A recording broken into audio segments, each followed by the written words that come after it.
Hi, I'm Alex, your host, and this is No Code World Radio, in which I travel the world to meet the most interesting people in the no-code space. I finally recovered from my hangover and took the train to Hamburg, a city where I'd been before for the Chaos Computer Club annual congress. Really enjoyed it and super happy to have a chance to see more of it. It's also where I will meet with Alex, the other co-founder of visualmakers.de, with Lilith, who I interviewed in the previous episode. It's going to be very interesting to have his side of the story. This is episode 4 of the season 1 of the No Code World Radio podcast. Hi Alex, nice to meet you. Thank you for taking the time to answer my questions here in Hamburg.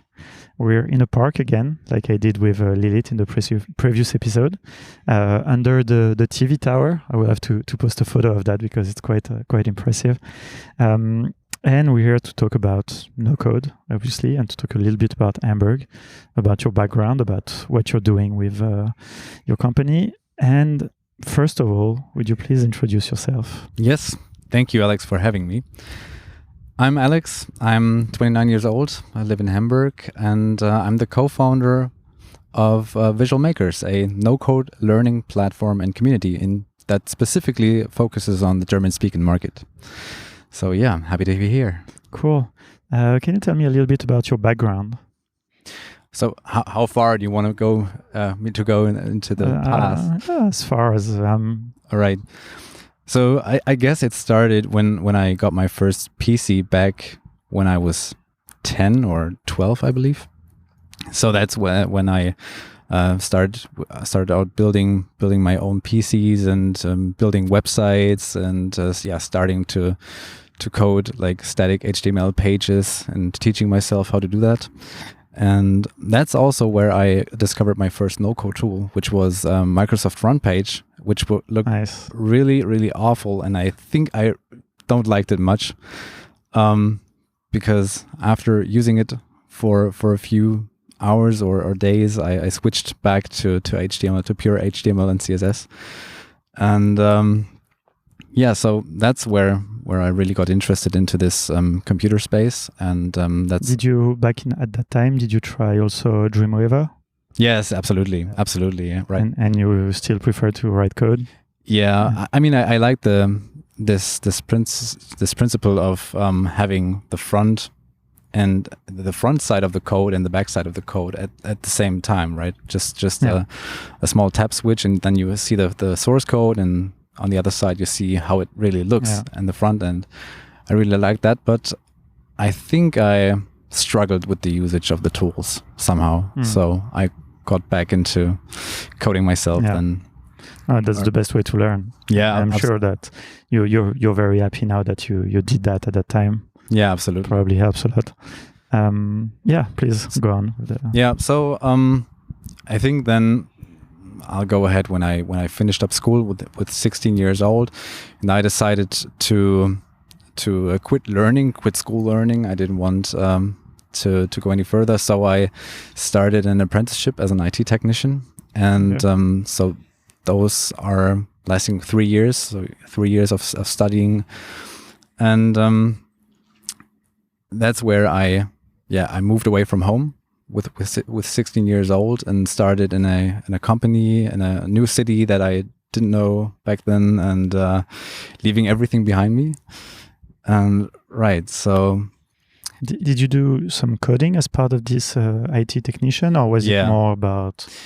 Yeah, well, the company I worked in was a big industry company, so they are they're a big manufacturer for pumps and motors for off-road vehicles, and I was part of the IT department. And my job back then was basically doing IT support. So people calling, hey, I got a problem with my PC, can you help me out? And so a big part of my day was just Googling how to fix this and this issue, and which is a very important skill, learning how to Google things properly. It's absolutely. And so after, and also during the apprenticeship, I also had times in school. So it was like 2 months in the company, 6 weeks in school, 2 months in the company, and so on. So, and that's also where I learned the basics of coding, like C# was the programming language that I learned in school. And so after finishing up my apprenticeship in 2011, I guess, I started working full-time in that company in the IT support. And that's also the point where, I don't know, I had no goals. I went to that 9 to 5 and enjoyed life somehow. Didn't made much out of my life, I would say, back then. Just enjoying the moment, living from day to day. No purpose. No purpose, Yeah. right.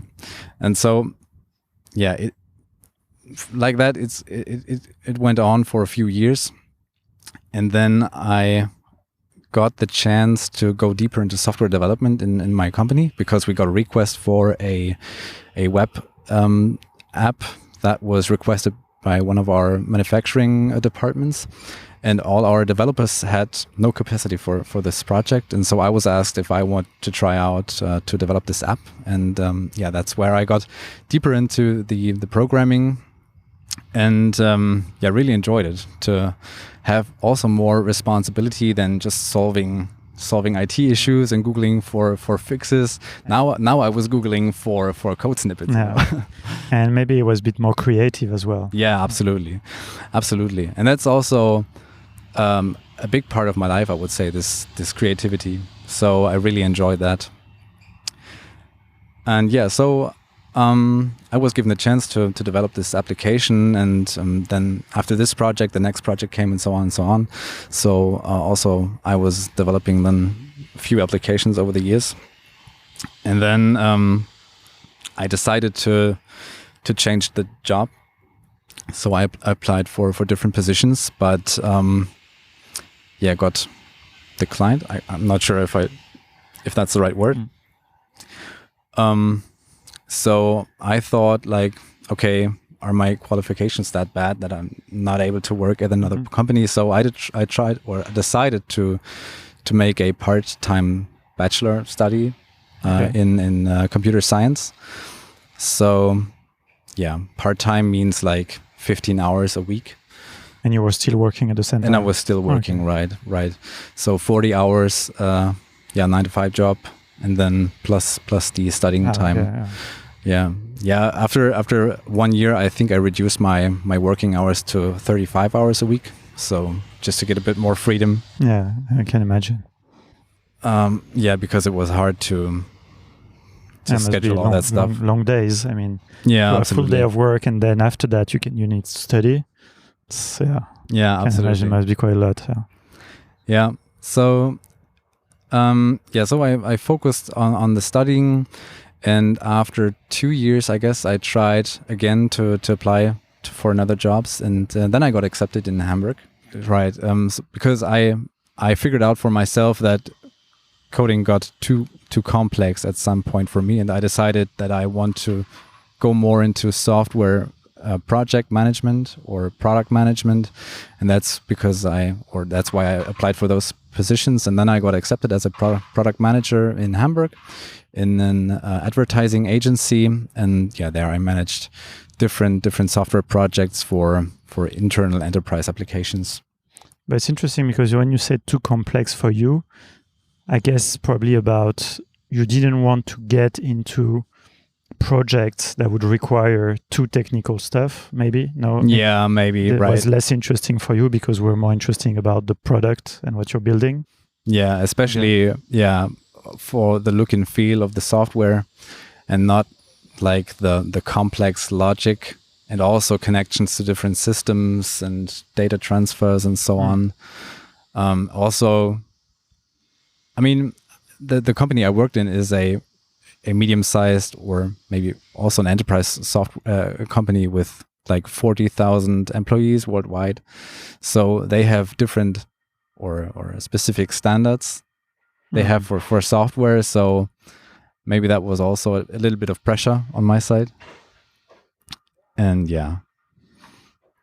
at some point, I guess it got too technical, so that I looked for other opportunities. Yeah. Okay. No, but that's interesting. I think there's in the career of a programmer, at some point you kind of have to decide, do I want to get more technical and I really want to go deeper in the code and in the infrastructure and all this, or if you're more interested in maybe the product, or if you're more interested maybe in managing programmers, things like that. I think there are like few paths. Yeah. And yeah, I mean, I don't know. That's the way I saw it, and I chose more to be more managing and things like that because I don't know. I wasn't interested, and I don't think I was good at it also. But honestly, it's just like too technical stuff, like just like the code for the code. I don't know. I just didn't get it. It's just. And I admire in a way some people are very into like the fine tuning, the knowledge of every aspect and the optimization and all this. But I don't know, for me it's like if you like building things, I think it's too much. It's But it's interesting. It's a different path. I think this will happen also with no code when the tool evolve. They will. I mean, I think Bubble already has a bit that. People are quite good with backend. Things and the database, and so some people will be more into the front end part, and and you get kind of specialization like this. Yeah, but for code, it's way more advanced. Yeah, absolutely. Cool. And so, how did you get to no code? I think so. I worked in this advertising agency for about 1.5 years, and then I've had this urge inside myself to go another way, and then I started freelancing in the beginning of 2020. Okay. And and before that I asked myself, okay, what do I want to do? What are things that I'm good at, and what would people pay for? So, and I figured that this was building websites for different customers, and then I started out using WordPress in the beginning. Yeah. And right. So that's also the first projects I was it when you say beginning of 2020, it was right before COVID, or it was in the beginning of the pandemic. So it was actually the 1st of January where I officially been self-employed. Okay. And the pandemic around here started in March, I guess. Yeah. Okay. So it's not related, because some people, they kind of started being freelancers during the pandemic or things like that. No, so that wasn't planned. That wasn't planned. No, right. Yeah, and I then when I use WordPress, and I really don't like WordPress because I think the backend UX is so bad, and you also have to struggle with plugin updates and compatibility and stuff like that. And as a designer, you don't have the possibilities to build the interface exactly like you want it to look. Yeah, definitely. I think even with tools like Elementor, Divi, that people kind of, and I know they evolved and they're better now, but you still cannot do whatever you want. Exactly. Like you don't have the freedom. And I mean, I've used a lot of WordPress as well, and I coded a lot with WordPress, so I still like it. I like it's open source. But in terms of freedom, it's nothing comparable to the standards of Webflow or even other tools. I mean, like even small tools, like I would say Doric, for instance. I really like Doric. Gives you so much more freedom, and without, as you said, the hustle of the plugins, of the having to maintain all this. It's different, because there's a big debate about, is WordPress a no-code tool or not? Absolutely. It's ongoing conversation. I think it's fair to have it, but I don't think it's comparing the right things together. Right. Sorry, I interrupted you. No worries. Right. So that's when I looked out for other solutions, and then I discovered Webflow and was really blown away by the possibilities that Webflow allows you. So it took some time to learn Webflow, because if you haven't worked with such a software before, it's at the first glance it really looks complex. So it took a few weeks for me. But would you say, like, having a technical background and already being accustomed to CSS and HTML, that must have helped? No? Yeah, absolutely. It really makes it easier to get into this software, because you already know the architecture and the structure. That really is an advantage. And what about like designing skills? Do you have any What's in terms of design? Because I think that's one of the things with Webflow also is that you must know how to design, you know? Or, I mean, when you were doing the website, were you also doing the design, for instance? Yeah, absolutely. Yeah. That's the part that I actually had the most fun with. Okay. So I always liked to design things, and I really experimented a lot with Photoshop in the past. So especially with my first PCs and stuff. So I built lots of graphics. And right, so I mean, the first website really didn't look very good, but I quickly improved, I would say. I guess it's also the chance to improve design skills. Yeah, absolutely. If you know how to implement your design, so you have the technical aspect, you have it. So not just because it's a hard skill also to master, but you can learn more about design, and then you have all the perfect combination. Yeah. I looked up a lot of resources like books and websites, tutorials, and YouTube was my best friend, I would say. And and learned a lot. And so and then I did a few customer projects with Webflow, and really enjoyed it. And that's also the part where I looked up a lot of Webflow tutorials and noticed that there's almost no German content. Right? Was there any? Or when you say almost no, there was nothing? There was just actually out of one. Curiosity. Yeah, there was actually one web designer, also from Hamburg, that was doing YouTube tutorials with Webflow German tutorials, and he also did a podcast that I listened to regularly. But he was basically the only one. Okay. So there was almost nothing else. Yeah. Maybe one or two videos, but that's it. And those were mostly like, hey, how to use Webflow if you're a beginner. And so I was that was, I already knew how to use Webflow, right? So it was more, I was looking for details and advanced stuff. But it's interesting because would have you preferred to have it in German, or, I mean, I guess it's a bit of a stupid question if you have a choice, but you speak perfect English. So what's the problem with Webflow University, for instance? I got asked by a lot of people, so, how can I build my own blog? How do I build a website? And that's where I helped out then. But I thought there must be a good source of knowledge in the German language, because my friends and colleagues also speak English, but maybe not that well. So I think some words they don't know, and it's easier, especially with those technical words, easier to understand if it's in German. It's true that sometimes, especially when you have a technical background, you forget that it's not just English. It's also the technical jargon or lingo of the... Yeah, it's true. I never really thought about it that way, but it's a double for people who don't know anything about digital stuff and the web. It's not just the English language that they have to understand, it's also the kind of technical aspect to it. Yeah, absolutely. Makes sense. Yeah.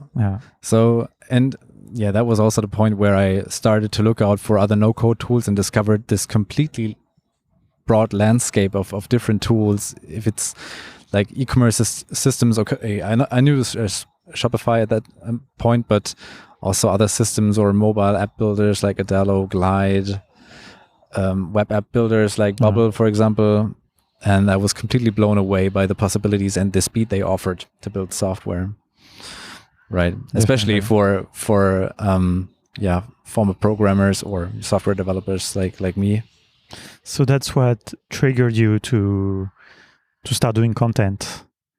What's with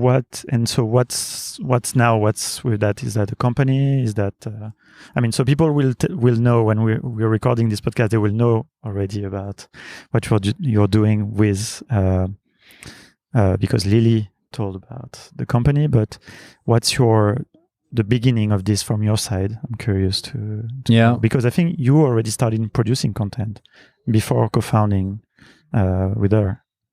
Exactly. So I looked around the web. What is there in terms of no-code resources? learning resources, and I discovered also MakerPad and different other communities, and that was a point where I decided to go another journey similar to those communities and platforms, but for the German speaking market.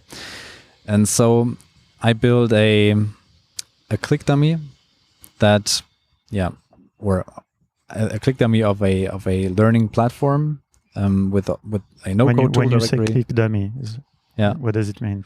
I don't know that expression.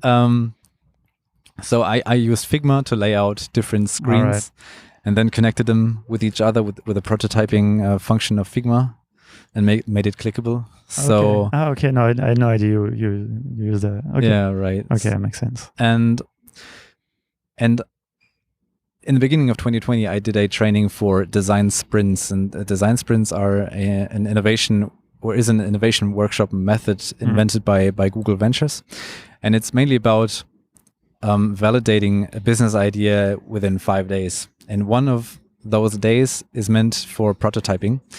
So I tried to align with this workshop method. So in the beginning I asked myself, okay, what is the actual problem that people have that needs to be solved, and then I laid out a solution, built this click dummy, and then the last part of this workshop method is to test it with different users. So I looked out for different Facebook groups that were meant for self-employed people or startup founders and so on. And I asked them, hey, is anybody interested in a product test? Without any details, right? Not to bias them.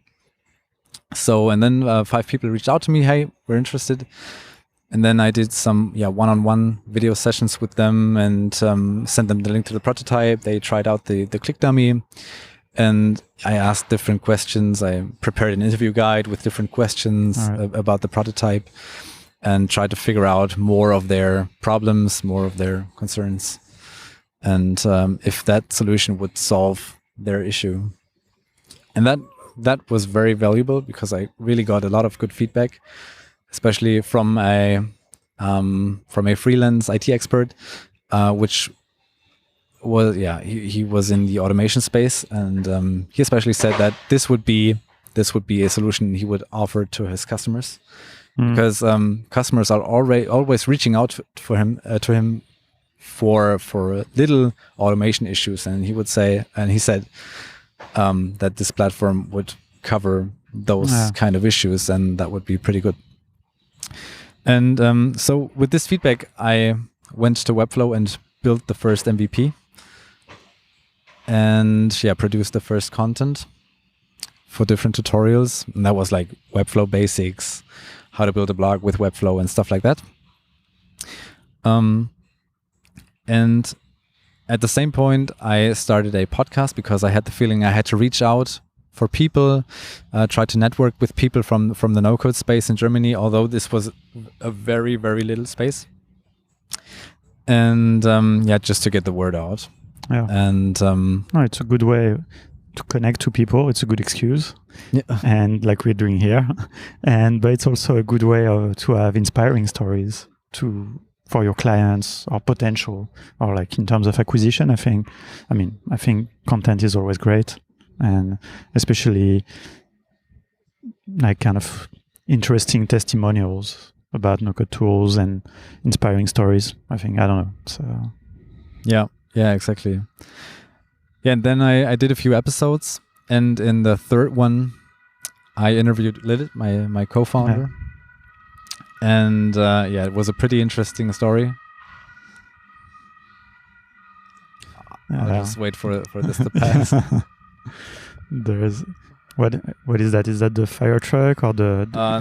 Do you know how to recognize the different sounds of ambulance and fire? Yeah, some I'm not sure. I'm very bad at that. I don't know. In France, I always feel like it's the police, but actually they do different sounds. But yeah, it could have also been the police. I first thought of an ambulance, but it could have also been the police. I'm not sure.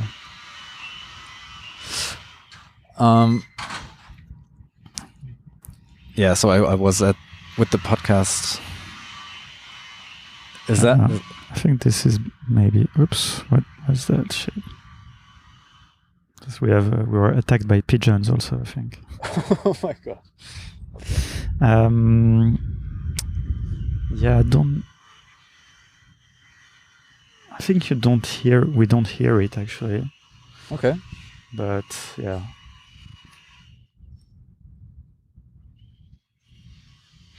No, it's hard to. I would need to have like a really Over ear, to be sure. But okay, wait. Just recording is fine. I just wanted to. Okay.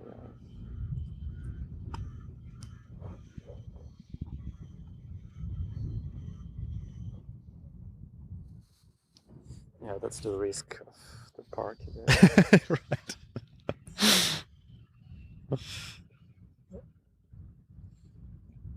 All right, Should we continue? Yes, let's continue. Okay.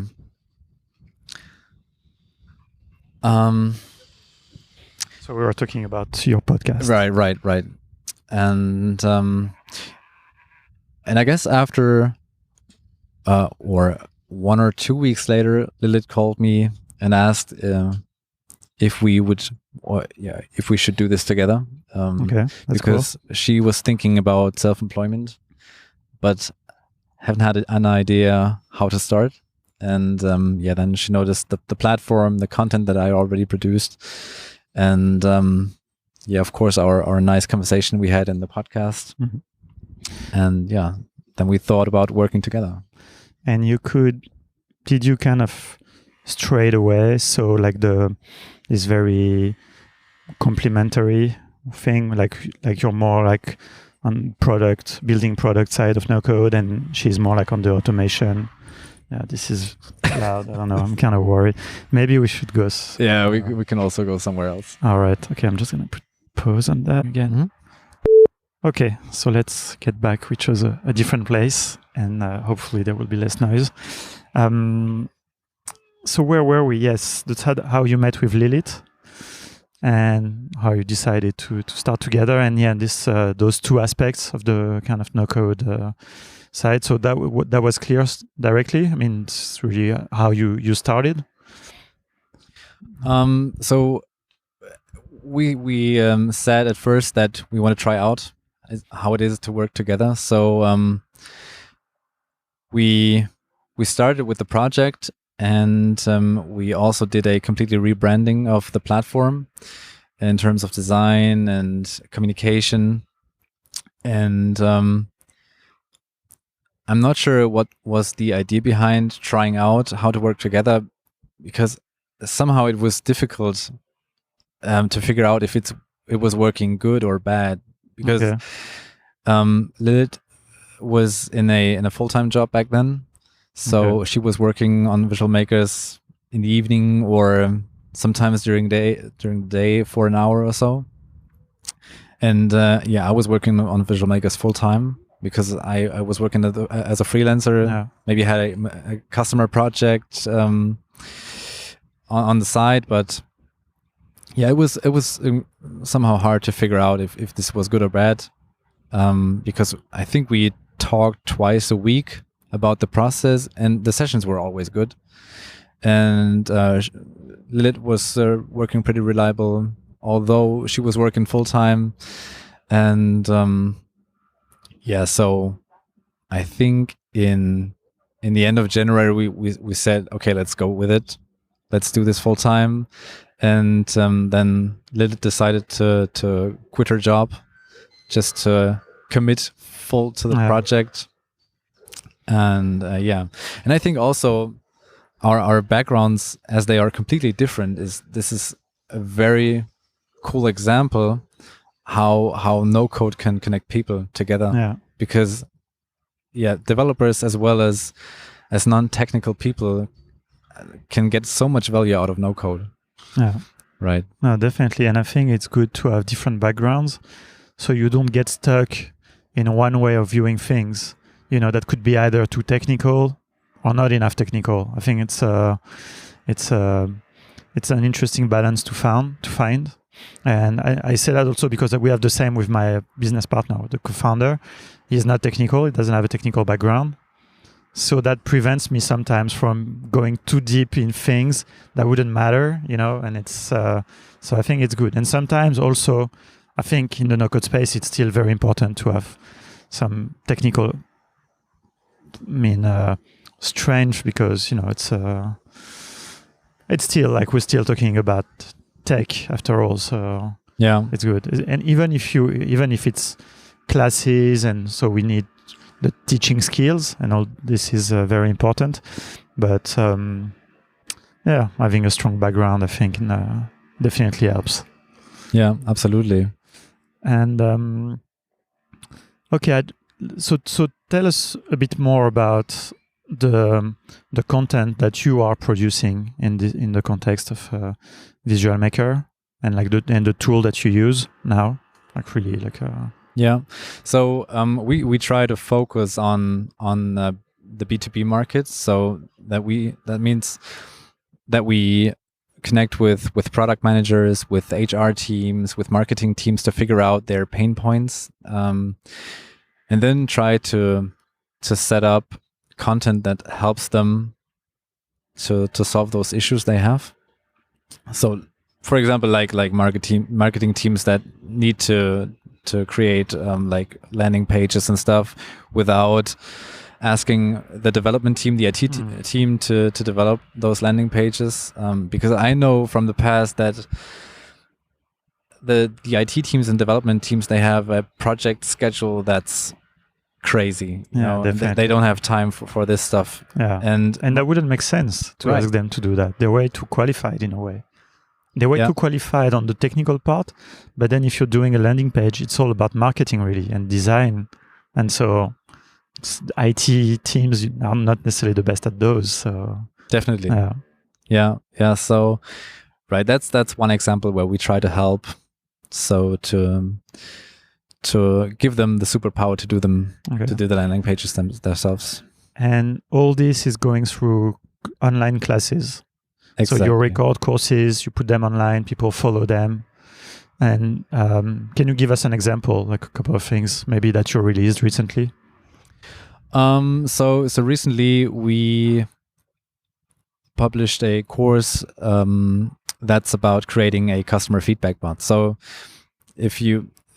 customer feedback is the most valuable thing when building a business, right? So, and we want to make it as easy as possible to submit feedback from customers. So that's where we decided to show how to build this customer feedback bot, which is a little chatbot that asks specific questions to the visitors, and just to gather valuable feedback from the customers and visitors. So that's one of the courses we just published. Okay. And then, it's a small course, but we try to be as efficient as possible when providing the content. Okay. What's the main tool that you use now? Is it Bubble, or do you still do a lot of Webflow? So I guess you do Webflow in the context of building visual makers. Yeah, absolutely. So for visual makers, we're using Webflow, we're using Outseta, Airtable, and Integromart, and those are the tools I use daily. Okay. And we also are working on a customer project, and therefore we use Bubble. So this is a matching platform for companies and for applicants. So the companies have different job offers, and then we match the applicants to the different job offers. Okay. And so this one we're building with Bubble. Okay. And what would you say is so you have like the kind of like training courses, like the school part, let's say, of your activity, and then you have the agency part. Mm-hmm. How do you divide your time? What do you say? We're still in a very early phase, so we're trying to figure that out, how to balance this. Yeah, that's why I'm asking, because I feel like it might be tough. Yeah, absolutely. So, especially for this Bubble project we're working on right now, we said like, okay, we need about 2 weeks to realize the project. But of course, you don't have like 8 hours time per day to work on the project. You also have the daily tasks that you have every day. You want to engage your community. You want to do marketing for the community and the learning platform. So effectively, you have like 3 to 4 hours to work on that customer project. So yeah, we're still in the phase of trying out and figuring out how to balance this. Yeah. No, but that will come also depending on the opportunities, and also prioritizing is always tough, but it also depends on the traction you get on either side, and then hopefully being in the spot where you have to choose, because both sides could make, enough money, and that's, I think, that's the aim where you have this kind of model, I think. Yeah, absolutely. We've also we're currently in an accelerator program from a company called Startplatz, which is in Cologne. And so they provide like mentorships and connections to their network and supporting us in every kind of way. And we also had a feedback session with the community from the Startplatz, and they also gave that was like a product testing session. So they registered on our platform, they experienced the courses and the user experience, and they gave really valuable feedback. So now it's the time for us to implement all this feedback, and now you have to schedule. Okay, when do I focus on the customer projects? When do I focus on implementing the feedback into our platform? Because this is really relevant feedback, right? Yeah, and you have to invest time to grow the platform. And I mean, it's always a matter of focus, but if you can't focus enough, you won't have a chance to see if that actually works. But then at the same time, you must earn money. And so this balance, I think, is tough. And I'm sure a lot of people will relate to that, because a lot of people want to launch products, whether it's training or a SaaS platform or something like that. But then if you can't finance that, then maybe you have to take clients on the side. And then you are in this loop where you could be stuck with the client work and not be able to work on your project and get it fast enough to where it should be to grow enough. And this bootstrapping thing, I think, is quite challenging, but it's also the most rewarding. No? Yeah, definitely. And that's also what we are experiencing currently, that there's definitely more money in the customer projects than in the community part or the learning platform part, right? No. We're still in an early phase with the platform. We have like 160 members. Most part of the members are free members. So now it's really like, okay, focusing on money-making activities, but also providing new content to the platform so we can engage new users, new customers. And Lily told us that you have, so this is a recurring model for the clients. So you have a bit of pressure to release new classes every week. So, because that's one of the things I'm really curious to see, is how is it sustainable in the long term, like this recurring? That's why we do one-off payments. I mean, people buy the class and they have it for life, which is on the business side is not so great, because everyone wants recurring, of course. But at the same time, we have no pressure in a way, which might be good and bad. I don't know. It's actually it's a good. So pressure is good sometimes, but yeah. Yeah, more pressure on the sales side for sure, right? Yes, exactly. Yeah. So we initially started also with one-off payments. So we offered a lifetime payment or a lifetime model for our first customers, just to get some traction and some first paying customers on our side. But those offers were limited. So, and we reached the limit now, and we're now starting with the recurring revenue. So we offer a recurring plan, which is 25 a month or 200 a year. And so we made the switch last week. And so now it's getting interesting to see if we deliver so much value that people are willing to pay for our learning content. Definitely. And especially if you can find companies also, because I guess, as you were saying, you have more of a B2B focus. So it's interesting, this balance of, we're all part of the no-code community, I guess we'd say, like, it's international. this is full of makers, but I can imagine that, I don't know, maybe it's a bit of a shortcut, but those are not the best clients for you. Like, so our natural community, at least internationally, but I guess the same if it's German speaking, are not necessarily the people who want to have as a client, because they learn on themselves, or, you know, like the maker spirit is not necessarily people who are going to pay for the training. But I don't know if you're facing that.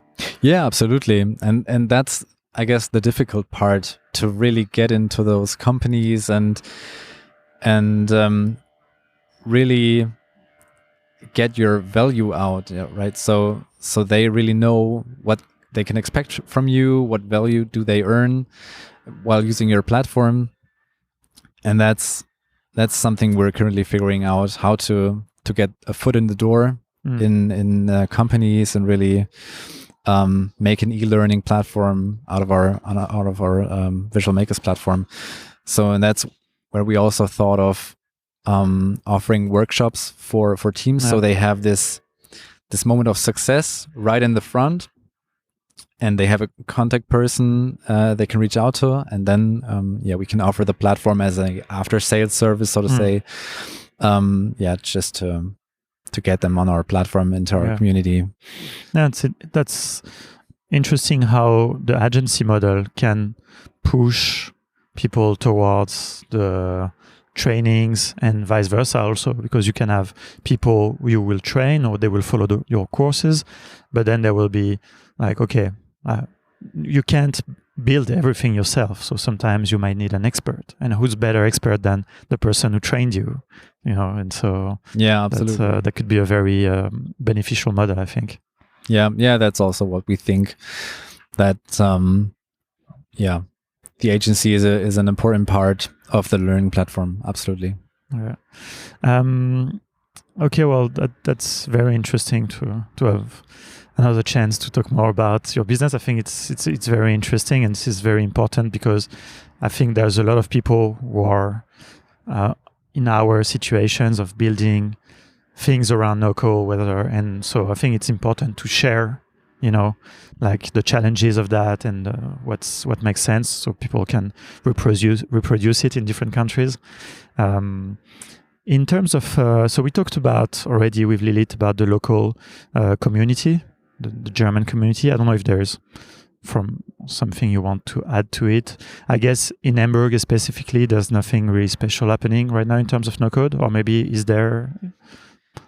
With the current situation, I would say it's pretty difficult. We have a meetup going on, which is about no-code, but I think the owner just made about 3 or 4 sessions and then stopped working on it. So maybe that this would be something, a good channel to get out to the people. And it would be worth relaunching whenever it's possible. I don't even know if now you would be able to find a place to host, I don't know, like a 20-person meetup or something. I don't even know if it's allowed. I mean, good question. Yeah, the rules change every week, so it's right. It's really a weird situation. But I'm really looking forward. I mean, for so many reasons, like to the end of this pandemic, but especially the no-code community. I know, at least in France, but I know it's the same everywhere. It has grown so much in 2020. Because of COVID, because so many people got interested in those tools because they had time during lockdowns and things like that.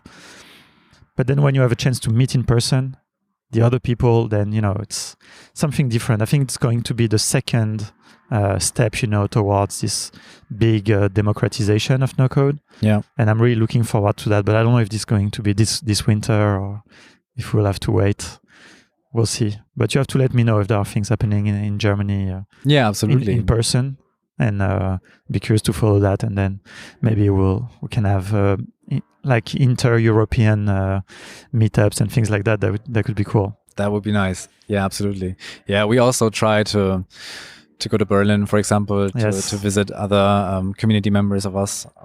Would you say this would be like the main hub in Germany, probably for no-code? Our platform, or no, I mean Berlin, you know, in terms of place, or because it's weird because now place don't really matter anymore. Yeah. But still, I feel like, I'm going there after, and I already know that there are some companies, there are some probably no coders, makers. So I'm sure there are things going on. And so, yeah. Yeah, definitely. You see a lot of no-code applications growing in Berlin. We just talked, I think, 2 weeks ago with the founder of Wist, are they in which is Berlin? a no-code, you know? Wist? Wist, yeah. It was Wizard UI or something. I don't know. They changed name. I can remember but it's like to make a backend for Webflow, right? Yeah, exactly. Okay, no, I didn't know. Well, I don't know. I will have to stay for 1 more week in Berlin, I think, to meet everyone. But yeah, and then you got like N8N, you got software, so many cool no-code companies. Okay, Wiz, I didn't know. And there were also people building with no code, because I heard about those 2 girls building Remy, right? Yeah, that also looks interesting. Yeah, absolutely. They are building a platform for a positive and healthy company culture for remote teams. Yeah, and the platform is built completely with Bubble. And they're building it themselves. They are building them. Did you help them? Did you train them? No. That could be a cool story to tell. Yeah. Absolutely. But I'm sure they know a little bit more than me. Yeah. But they actually learned it in the beginning of the year. They were part of the On Deck accelerator, and seems to be a quality training. And I feel like there will be a lot of fellow from On Deck who will hear about that built great stuff. Yeah. It's good to know. Well, I hope maybe I will have a chance to interview them as well. But yeah, definitely. They have such an interesting story. They also raised like 1.2 million euros, I guess, from different investors. We saw the news also in France, yeah. Yeah, so really awesome to see a German startup using Bubble, like raising capital. Yeah, definitely. Yeah. Cool. Okay, well, that's perfect. Just want to take the chance to ask you a little bit about Hamburg while we're here. So you've been living here for 3 years, you said. Okay, I have 2 questions. I will ask them, not at the same time. First of all, would you say it's a good city to work in? To, like, let's say if I was to come here to work remotely, so like some co-working spaces, or so what's the kind of the work culture here? Yeah, I think Hamburg is the best place for working as remotely. There are so many cool co-working spaces here, so many cafes where you can just grab your laptop, sit down, and there are some places also where you're not allowed to bring your laptop. Yes, that's really funny. I also saw them, right? Where it's not allowed to use a laptop. But no, but I think that shows. But I don't know. Maybe it's the image I have of Hamburg. But Hamburg has a strong, I would say, especially maybe in the areas of St. Pauli, and there's a very strong political identity. I don't know. It's and I can imagine how also it would be more reluctant on some stuff towards technology, or like this culture of people coming with their laptop in the cafes, and that we're part of. I'm not gonna lie, I do that, but I also see. But I don't know. Maybe I'm confusing different things. But I feel like Hamburg has this. It has several. It's a mixed, very mixed city. Yeah, absolutely. Yeah, sure. You have those different parts of the city, and every part is different, right? In culture, and also there's some very rich areas. Yeah, some more. It's a rich history also. I don't know, maybe the docks, and there's very strong like worker culture. I think. I don't know. But I don't know. I need to research that a little bit more. Yeah. But the best thing is just to grab a bike and then drive through the city, drive to the Haber. Look at I'm not sure if it's called in English, storage city, where they stored all the different things to ship them away and so on. Yeah. That's That's cool. And so if you had one thing to recommend, maybe it's like one thing you like to do yourself, or one thing you would recommend, just one thing to someone who comes to visit for a few days. I would suggest to go to the Michel. The Michel is a church, and they have a view platform at the top. and Okay. you can go there for, I guess, 10 euros. There's a small elevator where, I don't know, two people fit in this elevator. It's really, really small, and then you go up, and you have the best view over Hamburg. That's amazing. Okay, cool. That's good to know. I didn't know that. What do you think about Miniature Wonderland? I haven't been there, to be honest. You haven't been there. Okay. I saw many pictures and so many positive. It seems like a very nerdy thing to do, but I tried this morning, and it was it's full, so I will go tomorrow morning. But but I don't know. So we'll see if I recommend it for people who haven't been there yet. Yeah, Right. it's also on my bucket list. Okay, cool. I'll tell you what I thought about it. Nice. Well, thank you so much for all this, and I hope we'll have a chance to meet soon. Maybe if you come to Paris with Lilith, that would be cool. We'll organize a meetup if that's possible, and otherwise, I will let you know what's the rest of the adventure was in Berlin. Yeah, I would love to. Cool. Thanks for having me. I had a lot of fun. Thank you. Sharing my story and hearing about you, learn to know you. And Thank you. Thank you. Bye.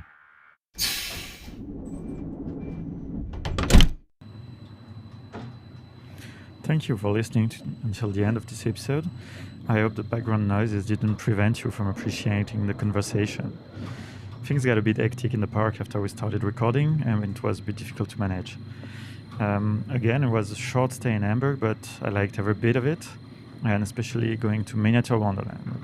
Two friends really recommended it for me to go when I was in Brussels, and to be honest, it was really amazing. It's a sort of incredible museum dedicated to miniature trains, and trust me, even if you think it's childish and nerdy, once you're there, you'll be stunned by all the details and the scenery and the massive train network. But careful, it's so busy that you have to book in advance the time slot of your visit. So don't be like me and show up without tickets. I had to come back the next day super early in the morning. The rest of Hamburg, I'm sure you will find out on your own. But make sure to hang out in St. Pauli, which has a very unique vibe. Be careful and avoid just shitty, dodgy places of Reeperbahn. For me, it's now time to head to Berlin by train again. It's my final destination. Many interesting people to meet there that you will discover in the next episodes. Please don't hesitate to write me on Twitter to let me know what you thought about the episode. I'd love to have some feedbacks. See you in the next episode.